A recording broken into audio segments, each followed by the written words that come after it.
यीशु मसीह की जन्म की कहानी। यीशु मसीह का जन्म इस प्रकार से हुआ कि जब उसकी माता मरियम की मांगनी यूसुफ के साथ हो गई तो उनके इकट्ठा होने से पहले ही वह पवित्र आत्मा की ओर से गर्भवती पाई गई। अतः उसके पति यूसुफ ने, जो धर्मी था और उससे बदनाम करना नहीं चाहता था, उसे चुपके से त्याग देने का विचार किया। जब वह इन बातों की सोच में था तो प्रभु का स्वर्गदूत उसे स्वप्न में दिखाई देकर कहने लगा, हे यूसुफ, दाऊद की संतान, तू अपनी पत्नी मरियम को अपने यहाँ ले आने से मत डर, क्योंकि जो उसके गर्भ में है वह पवित्र आत्मा की ओर से है। वह पुत्र जनेगी और तू उसका नाम यीशु रखना, क्योंकि वह अपने लोगों का उनके पापों से उद्धार करेगा। यह सब इसलिए हुआ कि जो वचन प्रभु ने भविष्यवक्ता के द्वारा कहा था वह पूरा हो।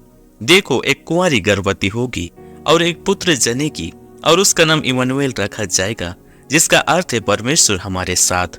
तब यूसुफ नींद से जागकर प्रभु के दूत की आज्ञा के अनुसार अपनी पत्नी को अपने यहाँ ले आया, और जब तक वह पुत्र न जानी तब तक वह उसके पास न गया, और उसने उसका नाम यीशु रखा। इन बातों के बाद हेरोदेस राजा के दिनों में जब यहूदिया के बैतलहम में यीशु का जन्म हुआ तो पूर्व से कई ज्योतिषी यरूशलेम में आकर पूछने लगे, यहूदियों का राजा जिसका जन्म हुआ है कहाँ है? क्योंकि हमने पूर्व में उसका तारा देखा है और उसको प्रणाम करने आए हैं। यह सुनकर हेरोदेस राजा और उसके साथ सारा इस्राएल घबरा गया। तब उसने लोगों के सब प्रधान याजकों और शास्त्रियों को इकट्ठा करके उनसे पूछा, मसीह का जन्म कहाँ होना चाहिए? उन्होंने उससे कहा, यहूदिया के बैतलहम में, क्योंकि भविष्यवक्ता के द्वारा यूं लिखा गया है, हे बैतलहम, तो जो यहूदा के प्रदेश में है, तो किसी भी रीति से यहूदा के अधिकारियों में सबसे छोटा नहीं, क्योंकि तुझ में से एक अधिपति निकलेगा जो मेरी प्रजा इसराइल की रखवाली करेगा।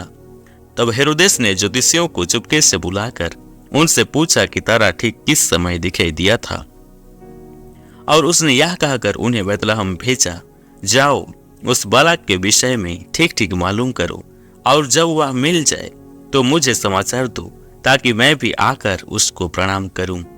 वे राजा की बात सुनकर चले गए, और जो तारा उन्होंने पूर्व में देखा था वह उनके आगे आगे चला, और जहां बालक था उस जगह के ऊपर पहुंचकर ठहर गया।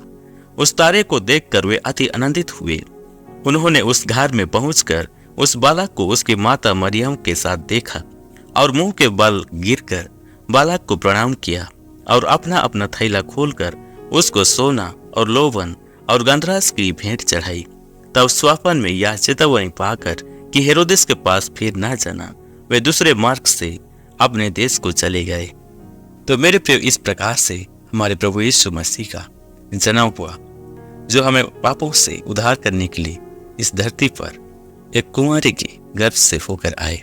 और उसके बाद हेरोदेस राजा को जब मालूम पड़ा तो उसने यीशु को मारना चाहा, लेकिन यहाँ परमेश्वर हमारे प्रभु यीशु मसीह को अद्भुत रीति से बचाते हैं, और अंत में यीशु मसीह बड़ा होकर शैतान को अपना आत्मिक लड़ाई में हराते हैं और सारे जगत को पापों से उद्धार दिलाते हैं।